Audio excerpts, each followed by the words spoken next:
आज के क्लास में हम लोग जो है ज्योग्राफी के कुछ इंपॉर्टेंट क्वेश्चन करने वाले हैं, ठीक है ना। सो आप सब कोई जो है ना ध्यानपूर्वक इसको देखिएगा और ज्योग्राफी से जितने भी क्वेश्चन 10th क्लास में आते हैं वो यहाँ पे हम लोग कवर करने का प्रयास करेंगे। हमने आप लोगों को उस दिन बताया था कि झारखंड के मुख्य लौह अयस्क खनन केंद्रों के नाम कौन है, तो हमने बताया था कि सिंहभूम है, ठीक है ना। मुख्य केंद्र क्या है? सिंहभूम है। इसके आगे मैंने बताया था कि पेट्रोलियम का महत्व कोयले से अधिक क्यों है। तो पेट्रोलियम का महत्व कोयले से अधिक इसलिए है क्योंकि इसकी ज्वलन क्षमता भी क्या होती है? ज्यादा होती है। और इसका भंडार कोयले के भंडार से क्या है? अधिक है। कोयला जितना है उससे ज्यादा किसका भंडार है? पेट्रोलियम का। जितना पेट्रोलियम का भंडार है वह बहुत ज्यादा है कोयले से। यही कारण है कि इसकी उपयोगिता क्या है? ज्यादा है, ठीक है। दूसरा कारण है पेट्रोलियम का खनन, परिवहन और वितरण कोयले से सस्ता है। इसका खनन, पेट्रोलियम का खनन और परिवहन का मतलब होता है ले जाना, ये सब कोयले से क्या है? आसान है। और पेट्रोलियम में कोयले की अपेक्षा अधिक शक्ति देने की क्षमता होती है। सही बात है। भारत के किन किन भागों में नदी डेल्टा का विकास हुआ है?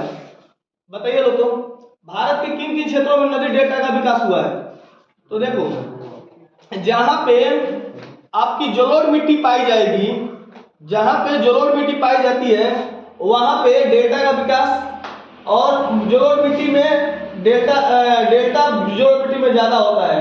पूर्वी तटीय मैदान विशेषकर महानदी गोदावरी, कृष्णा और कावेरी नदियों के डेल्टा भी जलोढ़ मिट्टी से बने हैं। जलोढ़ मिट्टी बहुत उपजाऊ होती है। जलोढ़ मिट्टी क्या होती है? बहुत ही उपजाऊ होती है। आपसे कोई क्वेश्चन पूछे कि जलोढ़ मिट्टी उपजाऊ होती है कि नहीं होती है, तो जलोढ़ मिट्टी बहुत ही उपजाऊ होती है।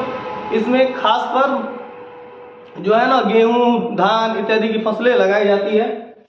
और जलोढ़ मिट्टी में क्या क्या पाया जाता है? पोटास, फास्फोरस और चूना। जलोढ़ मिट्टी में क्या क्या पाया जाता है? पोटास, फास्फोरस और चूना जैसे तत्वों की प्रधानता होती है। आप इसको लिख सकते हैं। देखो, एक क्वेश्चन आता है, बिहार में वन संपदा की वर्तमान स्थिति का वर्णन करें। ध्यान से देखिएगा, बिहार में वन संपदा की वर्तमान स्थिति क्या है? तो आप जानते हैं कि जब झारखंड अलग हुआ तो बहुत सारे वन जो है वह कहाँ पे चले गए? झारखंड में चले गए, ठीक है ना। तो यहाँ पे ध्यान, बिहार विभाजन के बाद बिहार में वनों की स्थिति दयनीय हो गई है। लिख दीजिएगा, बिहार विभाजन के बाद बिहार में वनों की स्थिति दयनीय हो गई है। वर्तमान में अधिकतर भूमि कृषि योग्य है। वर्तमान में अधिकतर भूमि क्या है? कृषि योग्य है। बहुत सारे लोग अभी इस पर कृषि करते हैं। बिहार में 764.14 हेक्टेयर में ही वन का क्षेत्र बच गया है। कितना क्षेत्र में वन का क्षेत्र बच गया है? मात्र 764.14 हेक्टेयर में बच गया है, जो बिहार के भौगोलिक क्षेत्रफल का लगभग 6.87% है, ठीक है। उसके बाद कहिएगा कि बिहार के 38 जिलों में से 17 जिलों में वन क्षेत्र समाप्त हो गया है। तो बिहार के बारे में, वन के बारे में लिखने के लिए आ जाएगा, तो आप लिखिएगा कि बिहार का जब से विभाजन हुआ तब से बिहार में वनों की स्थिति काफी ज्यादा दयनीय हो गई है ना। उसके बाद से यहाँ प्रति व्यक्ति वन भूमि का औसतन मात्र 0.05 हेक्टेयर है, जो राष्ट्रीय औसत का 0.53 हेक्टेयर से बहुत ही कम है। इतना आप लोग लिख सकते हो। अच्छा, एक क्वेश्चन आता है, बहुउद्देशीय परियोजना से आप क्या समझते हैं? ये क्वेश्चन इंपोर्टेंट है, तो इसको आप लोग के एग्जाम में आने की बहुत ज्यादा चांस है। बहुउद्देशीय परियोजना से आप क्या समझते हैं? तो कहिएगा कि वैसी परियोजना जिसके द्वारा एक साथ कई कार्य संपादित होते हैं, एक साथ कई कार्य संपादित होते हैं, उसे हम क्या कहते हैं? बहुउद्देशीय परियोजना के नाम से जानते हैं। बहुउद्देशीय परियोजना क्या होती है?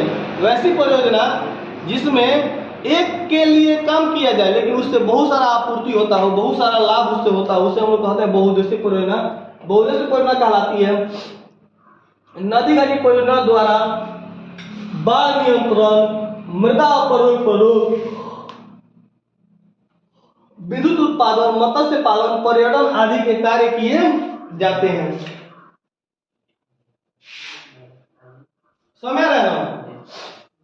तो बताइए आप लोग कि बहुउद्देशीय परियोजना क्या होती है? तो वैसी परियोजना जिसका उद्देश्य बहुत सारे उद्देश्य की पूर्ति करना होता है उसे क्या कहते हैं हम? बहुउद्देशीय परियोजना कहते हैं। याद रहेगा या ऐसे लिखेगा, बहुत सारे उद्देश्यों की पूर्ति करने के लिए जो परियोजना विकास की जाती है, जो परियोजना विकसित की जाती है उसे क्या कहते हैं हम लोग? बहुउद्देशीय परियोजना के नाम से जानते हैं। ठीक है, आगे देखिएगा दोस्तों। नेक्स्ट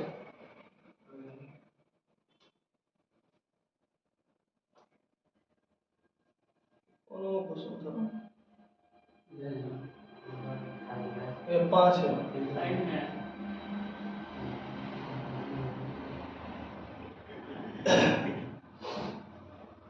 नेक्स्ट क्वेश्चन देखिएगा लोग, मोनाजाइट भारत में कहां कहां उपलब्ध होते हैं? देखिए क्वेश्चन से मतलब नहीं है, नंबर से कोई मतलब नहीं है, आपको सिर्फ मैं जो डिस्क्राइब कर रहा हूं उसको देखते जाइएगा आप लोग, बस यही आप लोगों को याद रखना है, जो जो इंपोर्टेंट मैं डिस्क्राइब करते जाऊंगा। मोनाजाइट भारत में कहां कहां पाए जाते हैं? तो देखो, मोनाजाइट भारत के केरल राज्य में मोनाजाइट रेत में मिलती है। इस मोनाजाइट रेत में थोरियम की मात्रा पाई जाती है। तो बताइए मोनाजाइट भारत में कहां पर पाए जाते हैं? केरल के मोनाजाइट रेत में मिलता है। केरल के मोनाजाइट रेत में मिलता है और इसमें थोरियम की थोड़ी थोड़ी मात्रा होती है। ठीक है, याद रहेगा। मोनाजाइट भारत में कहां पर पाया जाता है? मोनाजाइट भारत के केरल के मोनाजाइट रेत में पाया जाता है और उसमें थोरियम की थोड़ी थोड़ी क्या होती है? मात्रा होती है, आपको याद रखना है। जल संसाधन के क्या उपयोग है? ये तो बच्चा लिख सकता है कि जल संसाधन, हमारे जीवन में जल का बहुत ज्यादा महत्व है। जल का महत्व से हम लोग, अब ये देखिए, अंतरराज्यीय जल विवाद क्या है? अंतरराज्यीय जल विवाद क्या है? जल विवाद का मतलब होता है जल को लेकर एक राज्य का दूसरे राज्य के साथ झगड़ा। जल विवाद का मतलब क्या होता है? जल को लेकर एक राज्य का दूसरे राज्य के साथ झगड़ा, इसी को कहते हैं अंतरराज्यीय जल विवाद। तो यहाँ पे देख लीजिएगा, अगर कुछ समझ में नहीं आए एग्जाम में तो लिखिएगा, एक राज्य का दूसरे राज्य के साथ जल को लेकर जो झगड़ा होता है उसे क्या कहते हैं? अंतरराज्यीय जल विवाद के नाम से जानते हैं। कभी कभी जब ज्यादा बरसात होता है तो नदियों में जब पानी ज्यादा उभर जाता है तो एक राज्य दूसरे राज्य में पानी छोड़ देता है, तो यहाँ पे भी उन दोनों में जल विवाद हो जाता है। दूसरा, जब जल की कमी हो जाती है ना, जल की कमी होती है एक दूसरे राज्य में, तो एक राज्य दूसरे राज्य को पानी नहीं देता है, तभी वहां पे जल विवाद देखने को मिलता है। समझ ना? कोई दिक्कत?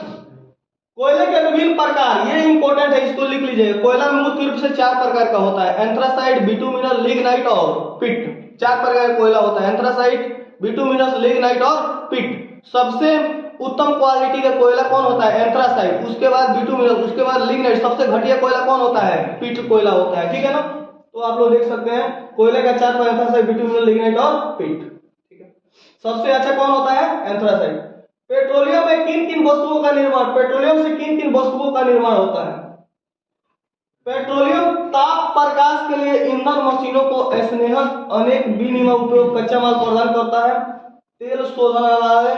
ये सब क्वेश्चन उतने इंपोर्टेंट है। सागर सम्राट क्या है? तो चलिए इस क्वेश्चन को बता देते हैं। मुंबई हाई शहर से सागर सम्राट क्या है? ध्यान दीजिएगा, मुंबई हाई शहर से 115 किलोमीटर पश्चिम में कुएं का क्षेत्र है। किसका क्षेत्र है? कुएं का क्षेत्र है।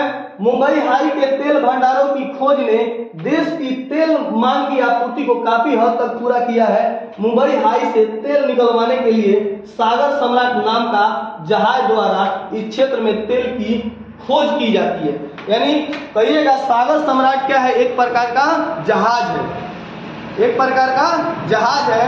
इसी की सहायता से जो है ना तेल शोधक है ना, तेल का शोधन किया जाता है कि कहां कहां तेल मुंबई क्षेत्रों में पाए जाते हैं, है ना। तो वही कह रहा है कि मुंबई शहर से 115 किलोमीटर पश्चिम में इस कुएं का क्षेत्र है, वहीं पे सागर सम्राट से क्या किया जाता है? पता लगाया जाता है और उससे निष्कासन वगैरह किया जाता है। सिंपल में कहा जाए तो क्या है सागर सम्राट? तो सागर सम्राट एक प्रकार क्या है? जहाज है ना, जो जहां पे तेल का पता लगता है वहां पे उससे ले जाने का काम किया जाता है। याद रहेगा। देखिए ये लास्ट ये चल रहा है, इसके बाद से आप लोग हमको अगर शिकायत कीजिएगा तो हम कुछ नहीं जानते हैं आप लोगों के लिए। ठीक है ना? समझना है तो ध्यान से समझिएगा। किन्हीं 4 तेल शोधक कारखानों का स्थान निर्दिष्ट करें। 4 गो तेल शोधक कारखाना का नाम बताना है। तेल शोधन कारखाना का मतलब होता है जहां पे तेल का शोधन होता है। तो देखो भारत के 4 तेल शोधक कारखाने कहां पे है? मथुरा, 1 नंबर कहां पे है? मथुरा। मथुरा कहां पे है? उत्तर प्रदेश में है। 2 नंबर बरौनी, हमारा बरौनी बिहार में है, ठीक है ना, बरौनी बिहार में है। अभी मुजफ्फरपुर से थोड़ा सा आगे जाइएगा, समस्तीपुर, समस्तीपुर से आगे आपका बरौनी आएगा। बरौनी, जामनगर, जामनगर कहाँ? गुजरात में है, और गुवाहाटी असम में। ये 4 जगह आपका तेल शोधक कारखाने हैं। क्या है? तेल शोधक कारखाने हैं, जहाँ पे तेल को क्या किया जाता है? बनाया जाता है ना। तो बरौनी तेल शोधक कारखाना, मथुरा तेल शोधक कारखाना, जामनगर और गुवाहाटी, ये सब 4 गो तेल शोधक कारखाना है। बोलिए तो बरौनी, जामनगर, मथुरा और एक गुवाहाटी, 4 जगह। बरौनी कहाँ पे है? बिहार में है। मथुरा कहाँ पे है? उत्तर प्रदेश में है। गुवाहाटी कहाँ से है? असम में है। और एक और बच रहा है, जामनगर कहाँ पे है? तो गुजरात में। चलिए ये क्वेश्चन देखिए, काफी क्वेश्चन इंपोर्टेंट है। खनिजों के संरक्षण एवं प्रबंधन से आप क्या समझते हैं, अथवा खनिजों के संरक्षण के उपाय बताइए। तो आप बताइए, खनिजों का संरक्षण हमारे लिए जरूरी है कि नहीं है? खनिजों का संरक्षण हमारे लिए जरूरी है। खनिज हमारे मूलभूत आवश्यकताओं की पूर्ति करते हैं। कैसे लिखेगा लोग? खनिज हमारे मूलभूत आवश्यकताओं की पूर्ति करते हैं। अगर हम इनका अच्छा तरीका से संरक्षण नहीं करेंगे तो वो एक दिन क्या हो जाएंगे? समाप्त हो जाएंगे। तो हमारी जितनी आवश्यकताएं हैं सभी क्या हो जाएंगी? ठप पड़ जाएंगी। बिजनेस, व्यवसाय, ये सभी चीजें क्या पड़ जाएंगी? ठप पड़ जाएंगी। यही कारण है कि इनका संरक्षण करना काफी ज्यादा जरूरी है। लिखा जाएगा, कैसे लिखेगा लोग? खनिजों का संरक्षण और प्रबंधन से क्या समझते हैं? खनिजों का संरक्षण और प्रबंधन से यही समझते हैं कि हम उनको अच्छा तरीका से उपयोग करें, जितना मात्रा में आवश्यकता उतना ही मात्रा में उसका उपयोग करें। अगर इनका हम अच्छा तरीके से उपयोग नहीं करेंगे तो आने वाले दिनों में ये समाप्त हो जाएंगे। फिर सारे बिजनेस व्यापार क्या हो जाएंगे? धीरे धीरे ठप पड़ने लगेंगे, ठीक है ना। सौर ऊर्जा का उत्पादन कैसे होता है? तो ये तो आप जानते हैं कि सूर्य के द्वारा जो ऊर्जा हमें प्राप्त की जाती है उसे हम लोग क्या कहते हैं? सौर ऊर्जा कहते हैं। सौर ऊर्जा के विकिरण का उपयोग करके सौर प्लेट बनाया जाता है, सोलर कुकर बनाया जाता है ना। बहुत सारा डिवाइस बनाया जाता है सौर ऊर्जा के उपयोग से, सौर विकिरण से, है ना। सौर ऊर्जा का उत्पादन सूर्य के प्रकाश से होता है। सौर प्लेट पर जब सूर्य की किरणें पड़ती है तब रासायनिक ऊर्जा बैटरी में संग्रहित की जाती है। बैटरी की ऊर्जा से घरों को ऊर्जा मिलती है। ये कोई बहुत बड़ा टॉपिक नहीं है। ये तो हो गया है। चलिए नेक्स्ट हम लोग आते हैं, जल विद्युत उत्पादन के कौन कौन से मुख्य कारक हैं? जल विद्युत उत्पादन के कौन कौन से मुख्य कारक हैं? जल विद्युत उत्पादन के कौन कौन से मुख्य कारक है? जल विद्युत प्रवाही जल से हाइड्रो टरबाइन चलाकर उत्पन्न किया जाता है। तेज बहते जल से विद्युत उत्पन्न किया जाता है जो एक नवीकरणीय संसाधन है। जल विद्युत उत्पादन करने के लिए नदियों से जल को बहुत ऊंचाई से गिराया जाता है, जैसे भाखड़ा, नागल, दामोदर घाटी कॉर्पोरेशन। अरे सिंपल बात है कि जल विद्युत क्या बताना है आप लोगों को? क्वेश्चन क्या है? जल विद्युत उत्पादन के कौन कौन से मुख्य कारक हैं? तो जल विद्युत उत्पादन के लिए क्या क्या किया जाता है? जल विद्युत उत्पादन में पानी को क्या किया जाता है? पानी संचित रहता है। जब पानी की तेज धारा को टरबाइन पर गिराया जाता है तो टरबाइन उसको मतलब ये टरबाइन चलता है, उसके द्वारा क्या होता है? उससे जनरेटर फिक्स कर दे, वहां से बिजली हमें क्या होती है? प्राप्त होती है, ठीक है ना। नदी घाटी परियोजनाओं को बहुउद्देशीय क्यों कहा जाता है? अब क्वेश्चन आता है कि नदी घाटी परियोजनाओं को बहुउद्देशीय परियोजना क्यों कहते हैं? तो या तो आप इसे लिखिए या तो हम बोल रहे हैं उसको समझिए, दोनों समझिए, दोनों लिखिएगा। नदी घाटी परियोजना जो होती है उसको बहुउद्देशीय परियोजना इसलिए कहते हैं क्योंकि उससे बहुत सारे उद्देश्यों को क्या किया जाता है? पूर्ति किया जाता है। जैसे अगर नदी पर हम बांध बना देते हैं, नदी तो क्या होता है? नदियों का पानी भी, बाढ़ के पानी से भी सुरक्षा प्रदान हो जाता है ना। उसके बाद से ऊपर पेड़ पौधे मिट्टी के जड़ों को जकड़े रहते हैं जिससे भूक्षरण नहीं होता है। बहुत सारे कारण है। तो यहाँ पे एक बात देख लिया जाए, बहुउद्देशीय परियोजना वह है जो एक साथ अनेक उद्देश्यों की क्या करती है? पूर्ति करती है। बहुउद्देशीय परियोजना क्या है? जो बहुत सारे उद्देश्यों को क्या करती है? पूर्ति करती है। एक समर्पित नदी घाटी परियोजना का आयोजन किस प्रकार किया जाता है?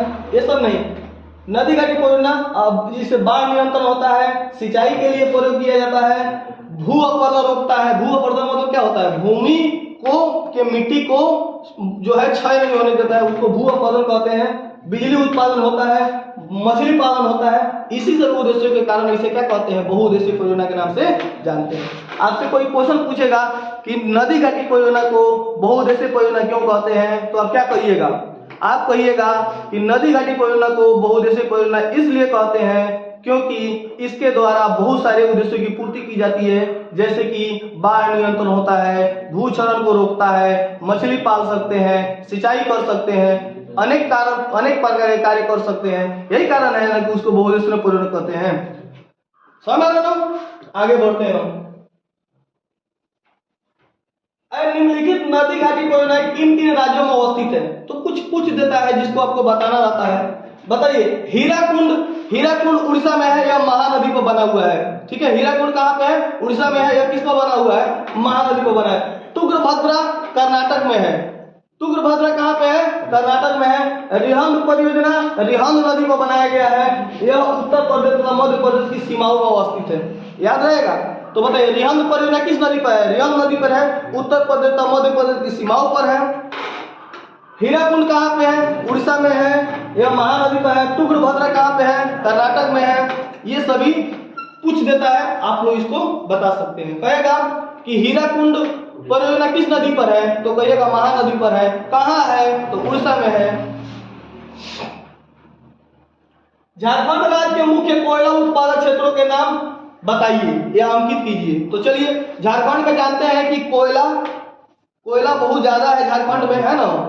झारखंड पे झरिया जो है ना, गाना भी है, झरिया कमाए न, छोड़िए उसको। क्या है ये? झारखंड में कहाँ पे? झरिया में। ठीक है, तो देखिए यहाँ पे झारखंड राज्य के मुख्य कोयला उत्पादन क्षेत्रों में झरिया, देखो सबसे ज्यादा है कौन? झरिया, है ना। उसके बाद रानीगंज, झरिया, रानीगंज, बोकारो, झरिया, रानीगंज, बोकारो, गिरिडीह, 4 जगह का नाम याद रखिएगा। यहाँ पे कोयला उत्पादन यानी कोयला खनन ज्यादा होता है। झरिया, उसके बाद से रानीगंज, बोकारो और गिरिडीह, 4 को याद रखना है। झरिया, रानीगंज, बोकारो, गिरिडीह, 4 जगह कोयला का उत्पादन बहुत ज्यादा होता है। ठीक है, आगे बढ़ते हैं। एल्युमिनियम का क्या उपयोग होता है, इसको आपको लिखना है। देखिए ध्यान से, एल्युमिनियम का क्या उपयोग होता है आपको बताना है, एग्जाम में आए तो लिखना है। तो देखिए, बर्तन बनाने में उपयोग होता है, ठीक है ना, क्योंकि यह गुड कंडक्टर ऑफ इलेक्ट्रिसिटी होता है। ठीक है ना, 1 नंबर समझ में आ रहा है ना, क्योंकि यह ताप का सुचालक होता है, माने गुड कंडक्टर ऑफ हीट भी होता है, माने ताप का अच्छा सुचालक होता है। इसलिए इसका प्रयोग किसमें किया जाता है? बर्तन बनाने में किया जाता है। खाना पकाने में सुविधा रहेगा एल्युमिनियम से। बोलिए समझ में आया कि नहीं आया? एल्युमिनियम का क्या क्या उपयोग है जी? एल्युमिनियम का एक उपयोग, इसका उपयोग बर्तन बनाने के लिए किया जाता है। कोई पूछेगा बर्तन बनाने में लोहा का क्या उपयोग कर लेते हैं? लोहा का उपयोग किया जाता है, लेकिन उससे अच्छा कौन होता है? एल्युमिनियम होता है, क्योंकि उससे अच्छा ताप का सुचालक होता है ना, जल्दी हीट हो जाता है बढ़िया से। नेक्स्ट देखिएगा, उसके बाद कह रहा है इसे एक पतली परत के रूप में परिवर्तित किया जाता है, जिसका प्रयोग घर का व्यवसाय दोनों में होता है, जैसे भोजन के पैकेट को बंद करने में। चलिए समझ में आ गया। एल्युमिनियम देखिएगा तो सिगरेट वगैरह जो होता है ना, सिगरेट उसके एकदम पतला करके वो सिगरेट को लपेटा जाता है, या है ना, या खाना पैक किया जाता है, खाना वगैरह पैक किया जाता है, एल्युमिनियम का परत चढ़ा दिया जाता है, खाना जल्दी नष्ट नहीं होता है, तो उसमें इसका उपयोग किया जाता है। कोई दिक्कत? एल्युमिनियम हल्का तथा मजबूत होता है, इसीलिए वायुयान में भी कोई पार्ट पुर्जे इसके बनाए जाते हैं। किसके? एल्युमिनियम के। जितना टावर वगैरह ऊपर बनाया जाता है, किसका बनाया जाता है? एल्युमिनियम का बनाया जाता है। एल्युमिनियम क्या होता है? हल्का होता है ना। टावर वगैरह, टावर को अगर लोहा से बना देंगे तो उधड़िए जाएगा, तो किससे बनाया जाता है? एल्युमिनियम से बनाया जाता है। अरे हाँ या ना। चूना पत्थर की क्या विशेषता है? तो देखिएगा, ये भी इंपॉर्टेंट ही है।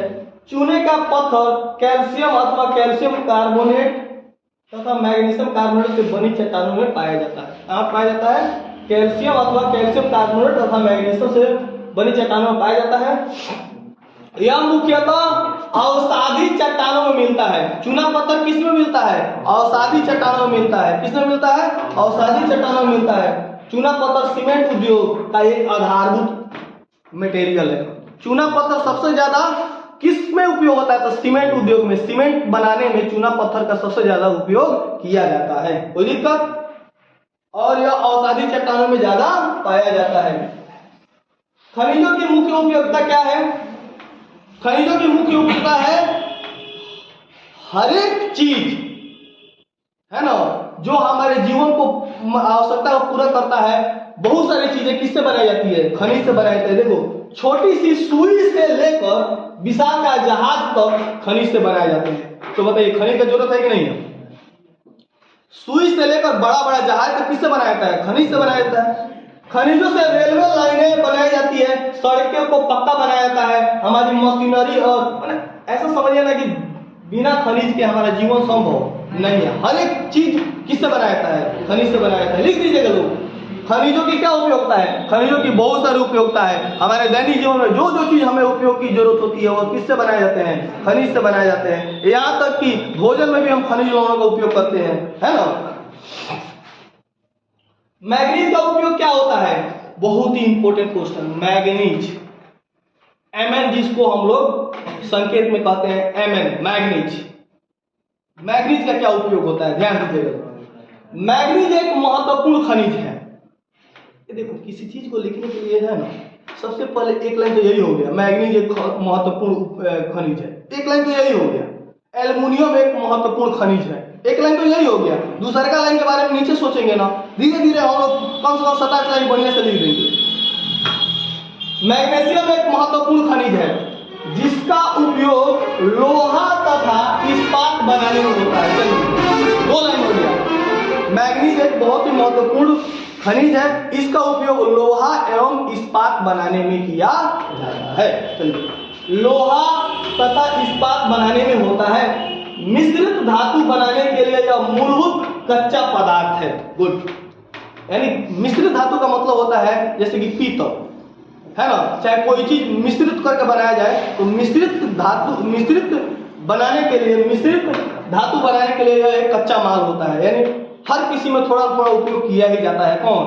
मैग्नीशियम। देखिए, इसका प्रयोग ब्लीचिंग पाउडर बनाने में, कीटनाशक दवा बनाने में, पेंट करने में तथा बैक्टीरिया बनाने में होता है। बताइए तो, याद हुआ कि नहीं हुआ? ब्लीचिंग पाउडर में इसका उपयोग होता है। कहां पे उपयोग होता है? ब्लीचिंग पाउडर में उपयोग होता है। कीटनाशक दवा बनाइएगा वहां पे उपयोग होता है। पेंट में उपयोग होता है, और बैटरी बनाने में इसका उपयोग किया जाता है।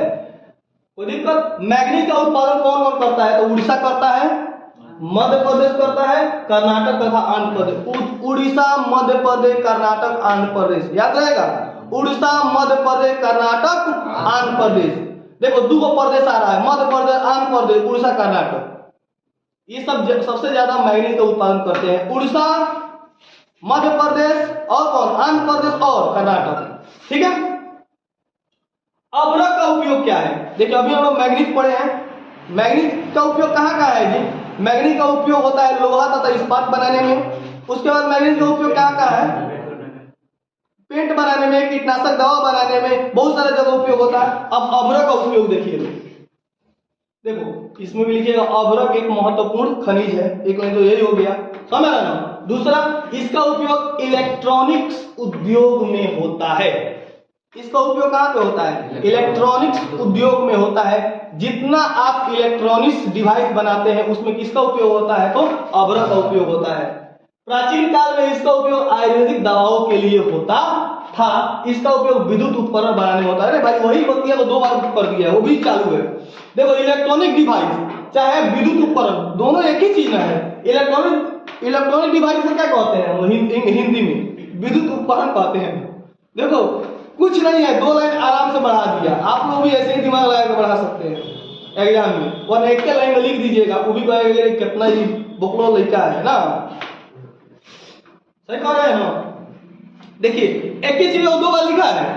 पढ़ रहा है, इसका उपयोग इलेक्ट्रॉनिक उद्योग में किया जाता है, इसका उपयोग इलेक्ट्रॉनिक उपकरण बनाने में होता है। 2 तो यही हो गया। दूसरा, प्राचीन काल में इसका उपयोग आयुर्वेदिक दवाओं में होता था। तो अभ्रक का उपयोग समझ में आ गया। नेक्स्ट है ये लो,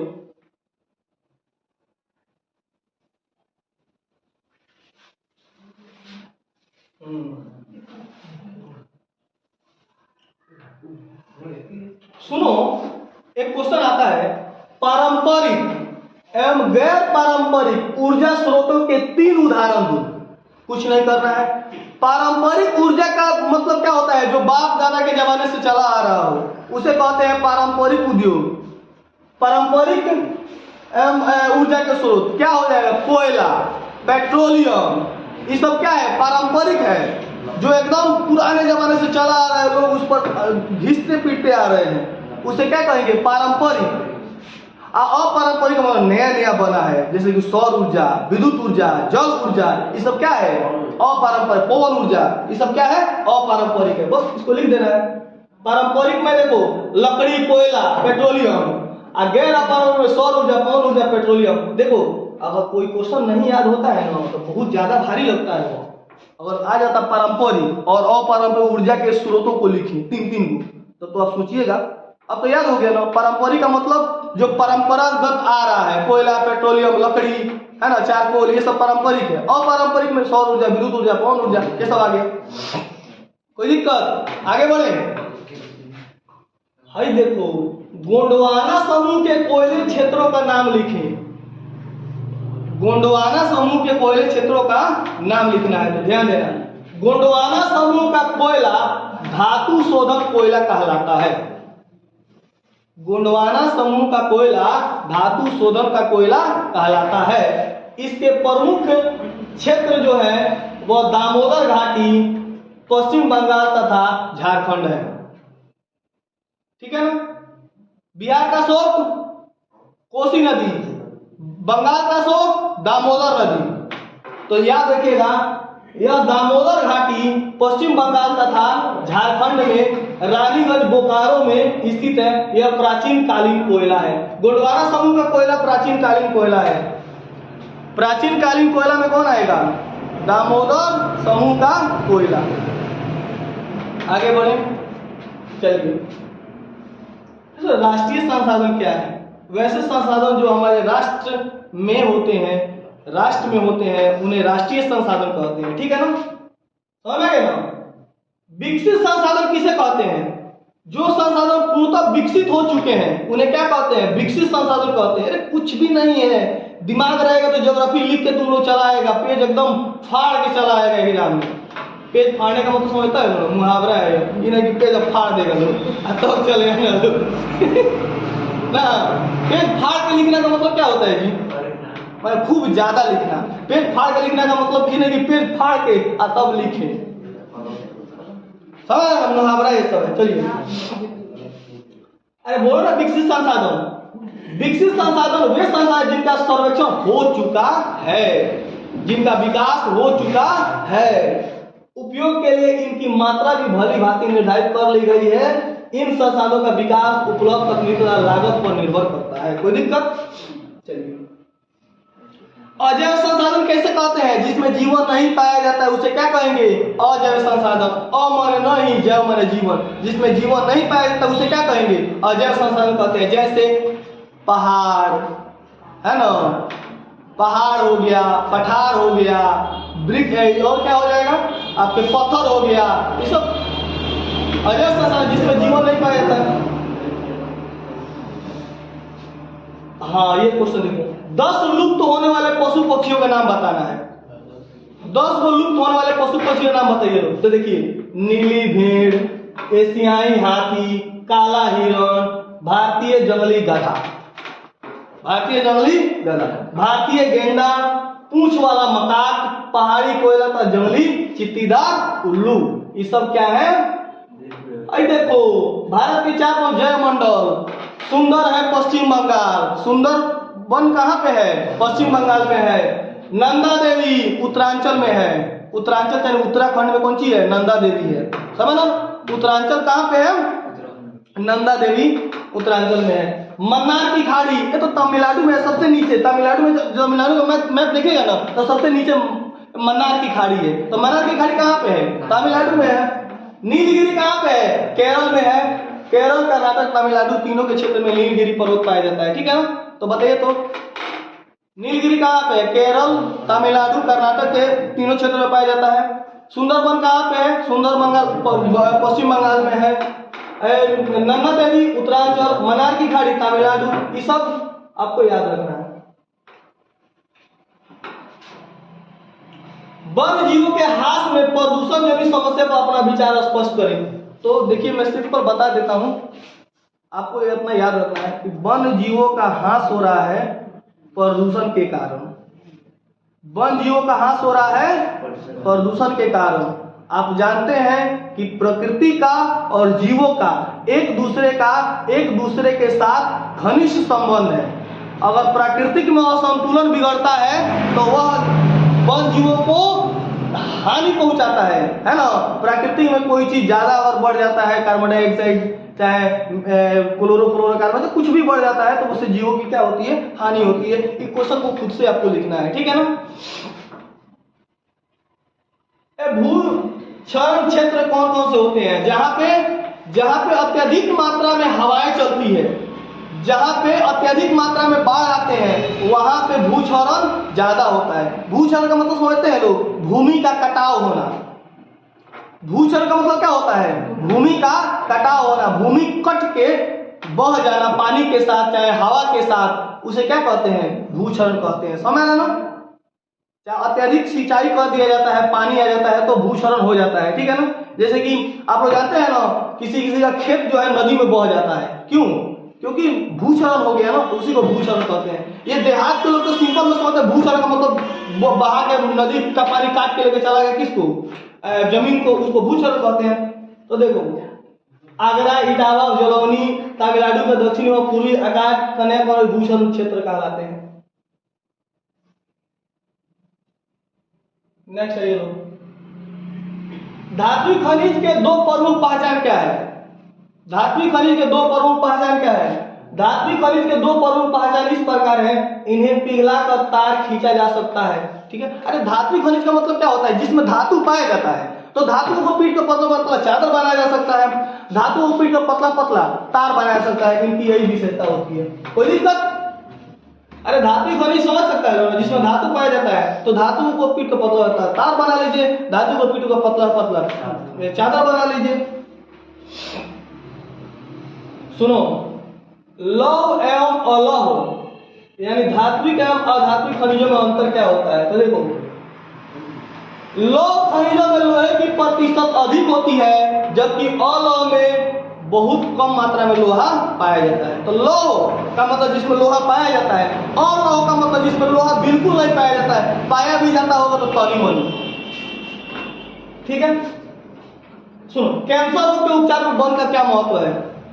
तो कैंसर रोग के उपचार में वन का काफी ज्यादा महत्व है।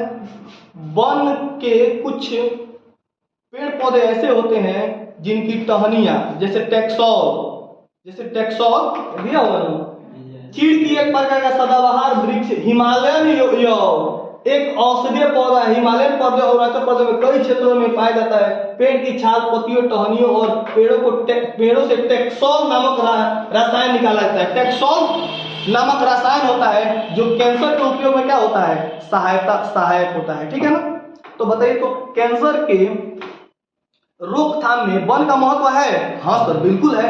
क्योंकि वन में कुछ ऐसे पेड़ पाए जाते हैं जैसे चीड़, सदाबहार वन है ना, उसमें उसके टहनियों से, उसके पत्तों से पीस कर या उसको ऐसे करके टेक्सोल नामक एक क्या निकाला जाता है, एंजाइम निकाला जाता है, टेक्सोल नामक हार्मोन निकाला जाता है। वो कैंसर के उपचार में क्या करता है? मदद करता है, ठीक है।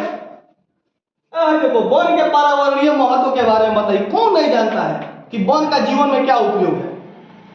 ये तो बच्चा से पूछिए कि वन का क्या उपयोग है, कहेगा कि वन का बहुत उपयोग है। वन नहीं रहेगा तो हम जो है, हमको ऑक्सीजन नहीं मिलेगा, हम सांस नहीं ले सकते हैं, प्रदूषण बहुत ज्यादा बढ़ जाएगा, है ना, मिट्टी का कटाव होने लगेगा, पेड़ पौधे के रहने से वर्षा होती है। सिंपल है, लिख लीजिएगा, लिखा जाएगा। वन जीवों के ह्रास के चार कारण क्या होते हैं? वन जीवों के ह्रास के चार कारण क्या होते हैं? अत्यधिक मात्रा में लोग कृषि कर रहे हैं, जिससे वनों को काट रहे हैं तो वन जीव खत्म हो रहे हैं। हानिकारक कीटनाशक छिड़काव हो रहा है खेतों में, जिसके कारण उनको खाकर वन जीव क्या कर रहे हैं? मर रहे हैं। तो ये सब चीजें आपको लिख सकते हैं।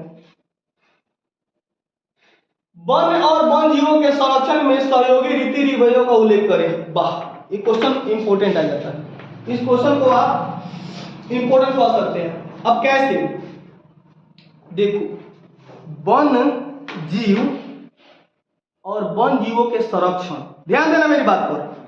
वन जीव तथा वन जीव के संरक्षण के लिए जो रीति रिवाज अपनाए जाते हैं गांव देहात में, उनकी क्या उपयोगिता है, यही पूछा है।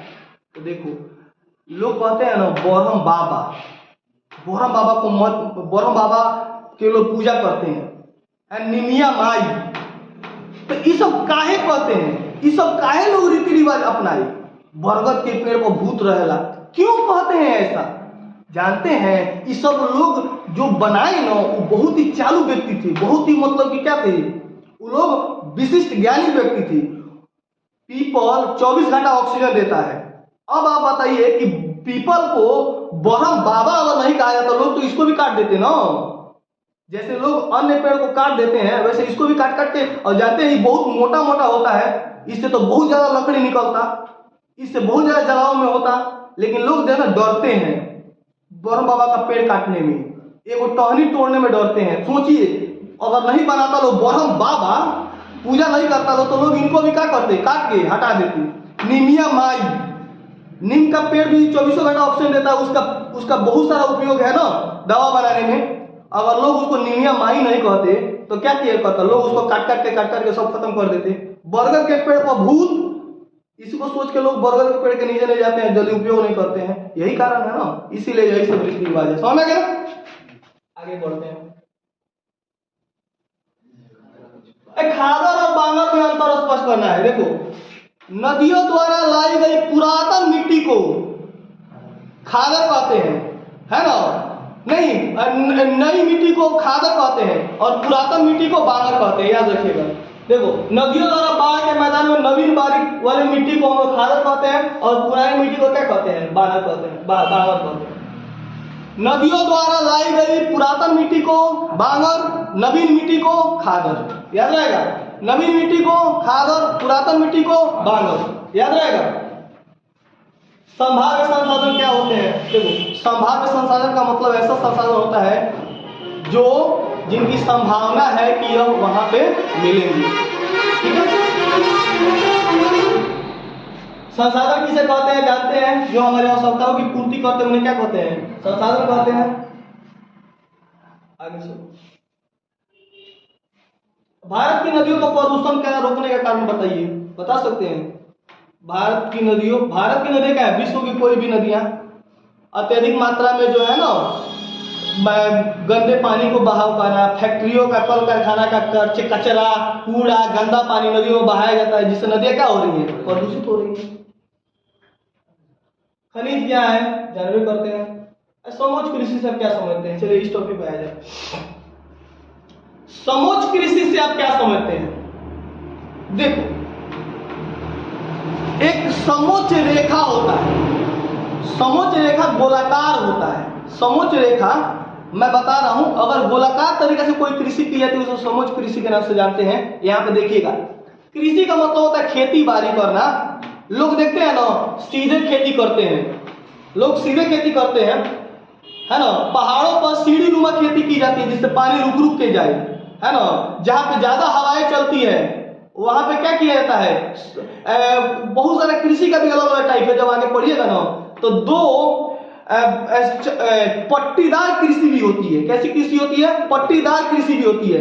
दो अगर फसल लगाया गया गोलाकार में तो बीच में घास लगा दिया जाता है, जिससे हवा बहेगा ना तो वह फसल को उड़ा के लेके नहीं जाएगा, ठीक है ना। तो पट्टीदार कृषि कहा जाता है।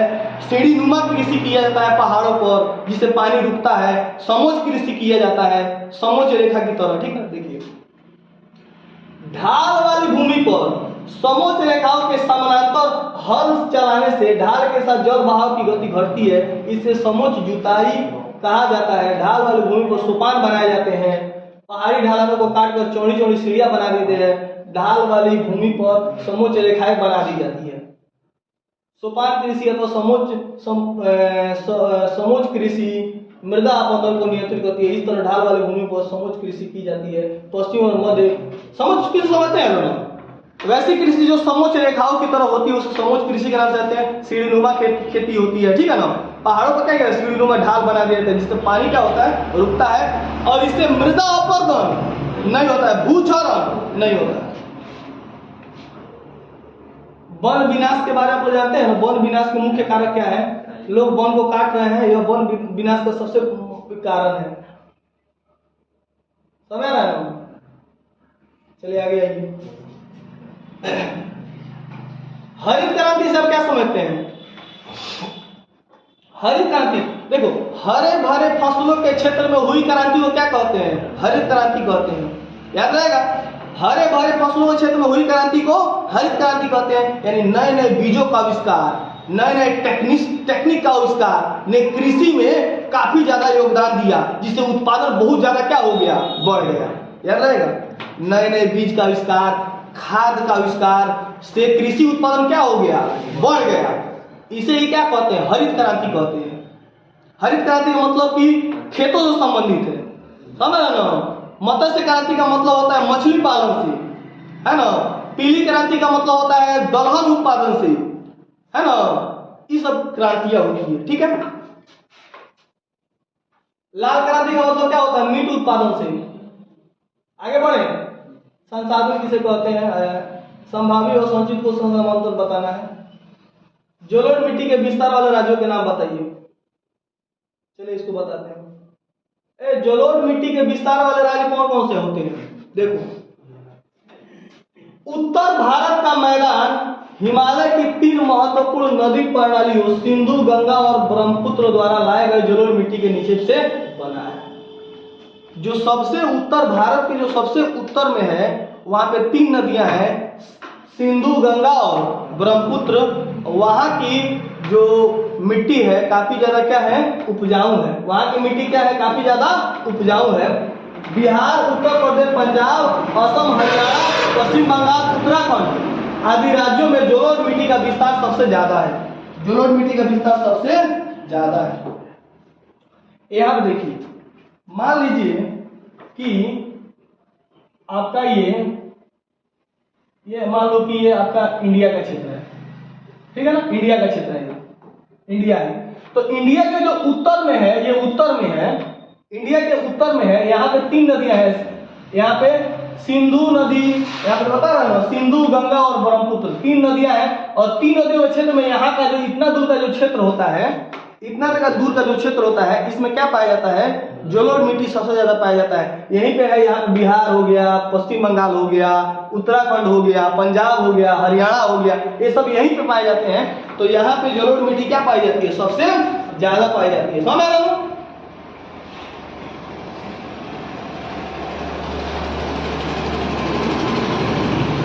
मृदा निर्माण के कारकों का उल्लेख करें।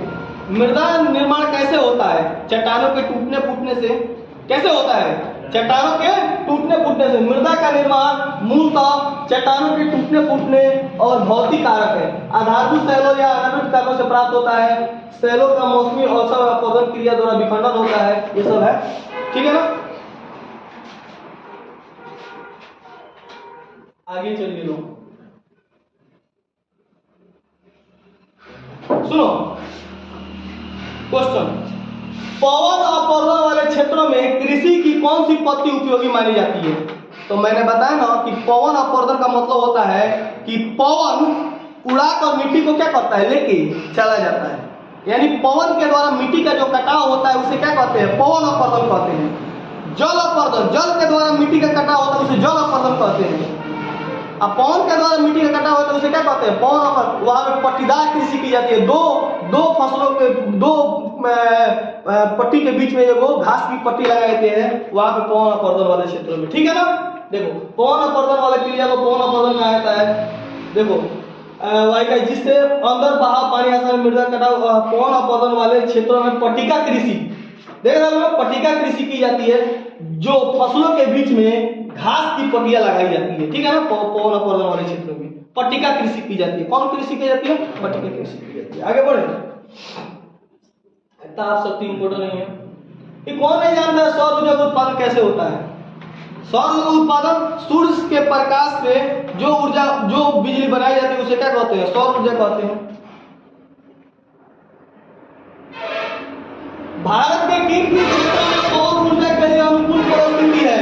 पवन ऊर्जा कहाँ पे होगा? जहाँ पे ज्यादा हवा चलता होगा वहां पे ना होगा। अरे पवन ऊर्जा कहाँ पे होगा?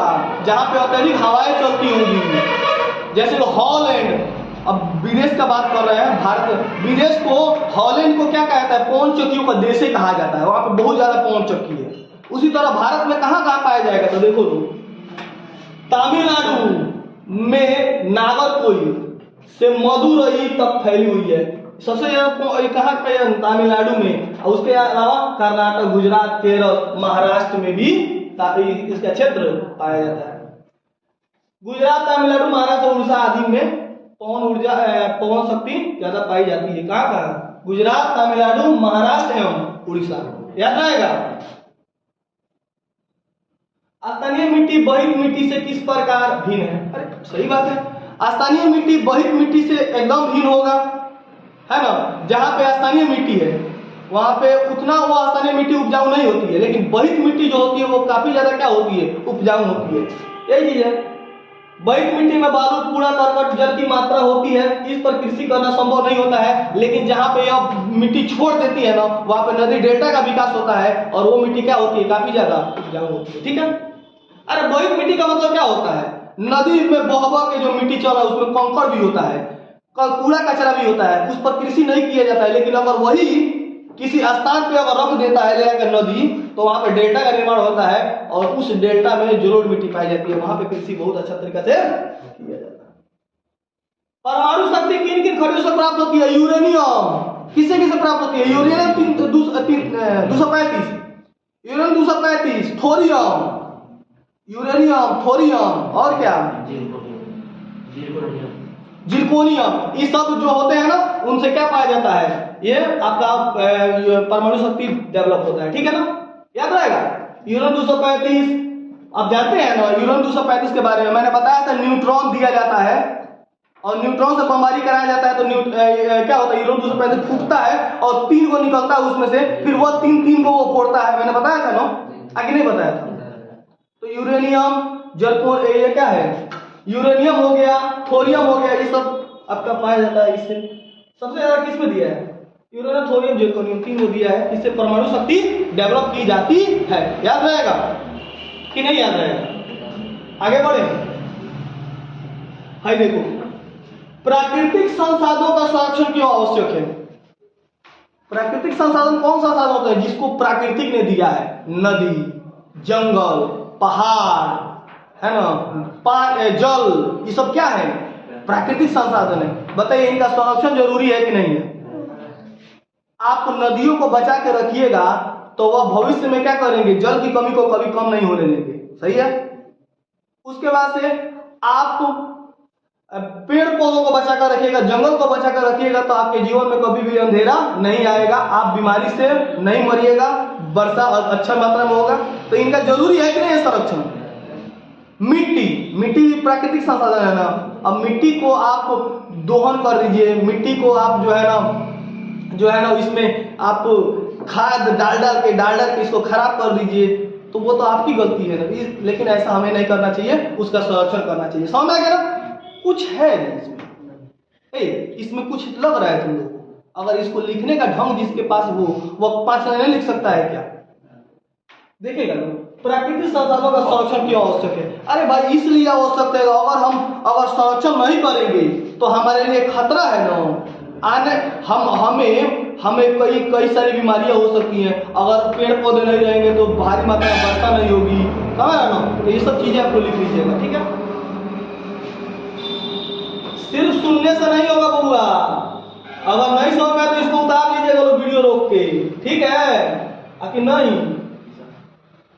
चलिए आगे बढ़ते हैं।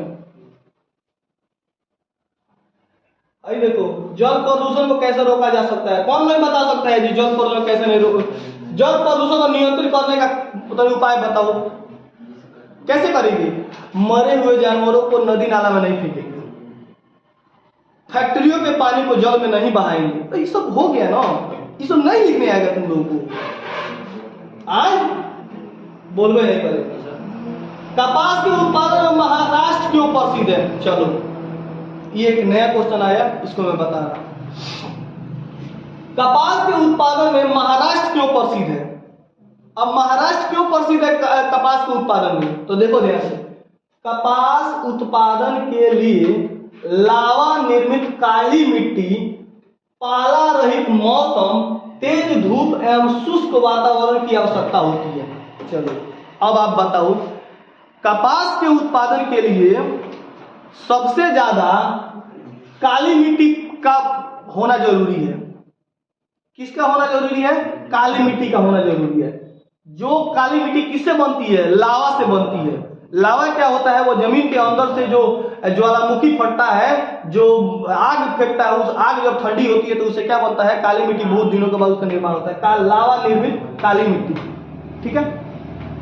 पाला रहित मौसम, ज्यादा पाला नहीं पड़े, मतलब खूब ठंडी नहीं पड़े, पाला रहित मौसम, तेज धूप चाहिए उसके लिए, और शुष्क वातावरण हो। शुष्क वातावरण का मतलब होता है कि वातावरण सूखा हो, गीला नहीं हो। तो देखो 4 चीजें चाहिए कपास उत्पादन के लिए। क्या क्या चाहिए? काली मिट्टी चाहिए, ज्यादा ठंडा नहीं पड़े, मौसम गर्म हो, तेज धूप हो। 4 चीज चाहिए किसके लिए? कपास उत्पादन के। और यही चीज महाराष्ट्र में पाई जाती है, और यही चीज महाराष्ट्र में पाई जाती है। यही ना कारण है कि महाराष्ट्र को क्या कहते हैं? ये महाराष्ट्र सबसे ज्यादा क्या है? प्रसिद्ध है। सिंपल। कोई दिक्कत? अरे लिखा जाएगा, बताइए तो महाराष्ट्र क्यों फेमस है जी? हम लोग जानते हैं कि कपास उत्पादन के लिए हमें बहुत सारे वातावरण चाहिए, जैसे काली मिट्टी, उसके बाद से तेज धूप होनी चाहिए, शुष्क मौसम होना चाहिए, और ये सभी चीजें महाराष्ट्र के मौसम में पाई जाती है। इससे उसका विकास क्या होता है? ज्यादा होता है कपास का, इसीलिए वो क्या है? प्रसिद्ध है।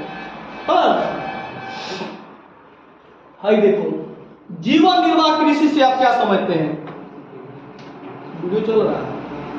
जीवन निर्वाह कृषि से आप क्या समझते हैं? देखो, हम लोग जो कृषि करते हैं उसको कहते हैं जीवन निर्वाह कृषि। हम लोग जो कृषि करते हैं वो कौन सी कृषि है?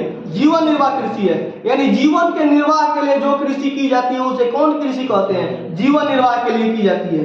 और वैसी कृषि जो बेचने के उद्देश्य से की जाती है उसे कहते हैं व्यापारिक कृषि या वाणिज्य कृषि। समझ गए? जीवन के निर्वाह के लिए जो कृषि की जाती है उसे क्या कहते हैं? जीवन निर्वाह कृषि कहते हैं। बेचने के लिए जो कृषि की जाती है उसे कौन कृषि कहते हैं?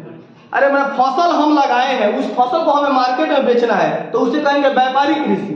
अब फसल लगाए हैं, उसको बेरी में रख के हमको खाना है तो कौन कृषि? जीवन निर्वाह कृषि। आगे बढ़ते हैं। सुनो, कृषि की दृष्टि से भारत एक महत्वपूर्ण देश है। कोई 2 उदाहरण दो। अरे भाई, भारत एक कृषि प्रधान देश है। कौन देश है? कृषि प्रधान देश है। सही बात है ना? तो भारत एक महत्वपूर्ण देश है इसलिए क्योंकि यहाँ की जलवायु भी बहुत ज्यादा सूट करती है ना? यहाँ पे टाइम टाइम पे वर्षा भी होती रहती है, समझ ना? तो ये सब चीजों के लिए भारत एक कृषि प्रधान देश है। यहाँ की सबसे ज्यादा जनता कृषि पर निर्भर है। भारत की 2/3 जनसंख्या कृषि कार्यों में लगी हुई है। हमारे अधिकांश खाद्य पदार्थ कृषि से प्राप्त होते हैं। सही है ना? यही कारण है कि भारत को कृषि प्रधान देश कहा जाता है। रबी फसलें क्या है? रबी मतलब गेहूं। सिंपल में याद रखिएगा, रबी माने गेहूं। रबी माने गेहूं। तो बताइए रबी फसल क्या है? वैसी फसल जो किस मौसम में बोई जाती है? जो आपका जनवरी नहीं, हम लोग रबी फसल को कब बोते हैं? अक्टूबर नवंबर में बोई जाती है और मार्च अप्रैल में क्या की जाती है? काटी जाती है। उसे क्या कहते हैं? हम लोग रबी फसल कहते हैं। जैसे कि गेहूं, अभी गेहूं का सीजन चल रहा है ना, गेहूं, जौ, ये सब क्या है? रबी फसल। खरीफ फसल में धान। खरीफ फसल में धान। तो धान कब बोया जाता है? आपका मार्च अप्रैल मई जून में बोया जाता है, और ठंडी में मैंने अक्टूबर नवंबर क्या किया जाता है? काट किया जाता है। जून जुलाई में काट किया जाता है। ठीक, तो देखो गेहूं, जौ, चना तथा मटर ये क्या है? रबी फसल है। गेहूं, जौ, चना तथा मटर क्या है? रबी फसल। भारत में कृषि भूमि पर अधिक दबाव क्यों है? अरे सही बात है भाई, दबाव क्यों नहीं रहेगा? भारत में कृषि भूमि पर अधिक दबाव क्यों है? क्योंकि भारत की 2/3 जनता कृषि कार्य पर लगी हुई है। तो कृषि भूमि पर ना दबाव रहेगा, आगे उद्योग पर दबाव रहेगा। जब 2/3 जनसंख्या कृषि भूमि पर लगी हुई है, कृषि खाली कर रही है, तो कृषि भूमि पर दबाव तो होकर करेगा ना। सिंपल है। वाणिज्य कृषि अथवा व्यापारिक कृषि का मुख्य लक्षण क्या है? व्यापारिक कृषि का मतलब होता है उसको व्यापार करने के लिए वजह से कृषि की जाती है ना। बहुत सारा उसको उत्पादन का साधन दिया जाता है, ट्रैक्टर जो है ना, अधिक मात्रा में जो है ना डेवलपमेंट मात्रा में तकनीक से वो कृषि की जाती है ना। वैसे देखो अधिक पैदावार किया जाता है तब ना बेचेगा लोग। हम लोग कृषि करते हैं तो क्या करते हैं, चलो भाई चाइना भाई कोनो बात नहीं है, लेकिन वो लोग कृषि करेगा, समय समय पर कीटनाशक छीटेगा, ज्यादा से ज्यादा खादर देगा। उस सबको खाना थोड़े है, भले उसको खाकर लोग मर जाए अलग बात है, उस सबको अपने उत्पादन से मतलब है। तो उसे कहते हैं वाणिज्य कृषि। हम लोग सोचेंगे कि हम लोग घर का खाद दें जिससे कि पौष्टिक जो है ना अनाज उपजेगा, भले कमे तो नहीं उपजे, लेकिन वो लोग चाहेगा जितना मात्रा में खादर देना है दो, लेकिन ज्यादा से ज्यादा क्या होना चाहिए, पैदावार होना चाहिए, जिससे बेच के और क्या कमाएंगे, माल कमाएंगे हमारा। तो उसको कहते हैं वाणिज्य कृषि। गहन जीविका कृषि से आप क्या समझते हैं? देखो गहन जीविका कृषि से मतलब है यह एक प्रकार की श्रम गहन खेती होती है जिसमें अधिक उत्पादन के लिए बड़ी मात्रा जैव रसायन निवेशों और सिंचाई का प्रयोग किया जाता है। इस प्रकार की कृषि उन क्षेत्रों में की है जहां भूमि पर जनसंख्या का दबाव अधिक है। देखो गहन जीविका कृषि से आप क्या समझते हैं? तो कहिएगा गहन जीविका कृषि का मतलब होता है वैसी कृषि जहां पे जनसंख्या बहुत ज्यादा है और ज्यादा से ज्यादा खाद और कीटनाशक छीट के पैदावार को अधिक से अधिक क्या किया जाता है, बढ़ाया जाता है, जिससे लोगों को भोजन की कमी नहीं हो। उसे कहते हैं गहन जीविका कृषि। ठीक है, आगे बढ़े।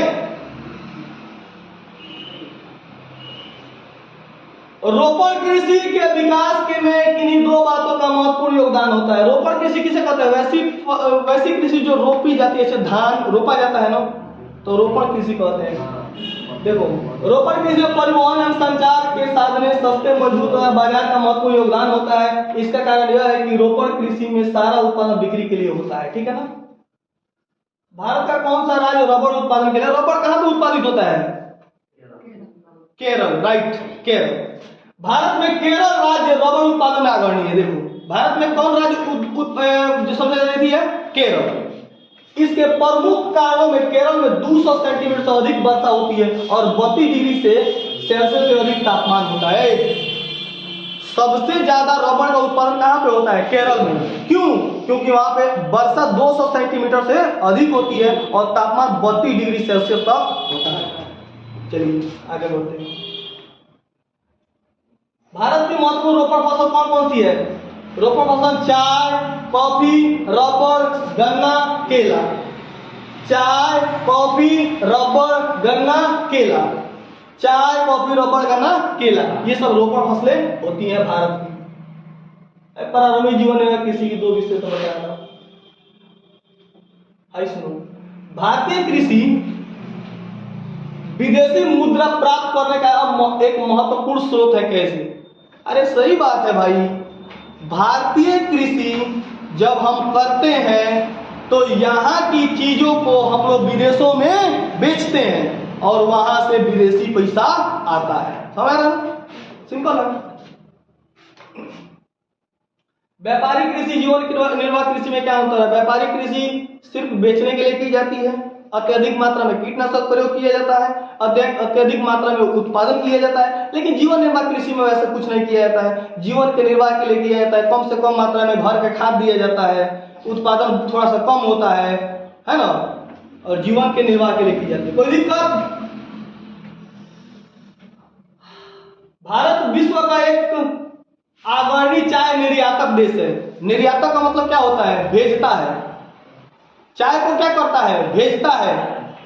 भेजना को निर्यातक, मंगाना को आयातक। ठीक है, निर्यातक देश है। देखो भारत, असम, बर्मा शांत पठार और चीन यूनान पठार के पर्वतीय भागों में चाय का पौधा प्राकृतिक वनस्पति के रूप में उगता है। ब्रह्मपुत्र के मैदानों और असम की निचली पहाड़ियों पर चाय के अनेक बागान आपको देखने को मिलेंगे। पश्चिम बंगाल के उत्तरी जिलों दार्जिलिंग तथा जल की पहाड़ियों और दक्षिणी के नीलगिरी चाय का उत्पादन किया जाता है। ये क्षेत्र अपनी उत्तम कोटि की चाय के लिए प्रसिद्ध है। चाय भारत की महत्वपूर्ण फसल है। समझ ना? तो ये सब चीजें आप लोग लिख दीजिएगा। ठीक है, नेक्स्ट अब क्लास को हम लोग कल कंटिन्यू करेंगे। ठीक है ना, हम लोग निर्माण उद्योग से कल पढ़ेंगे। ठीक है ना, चलिए।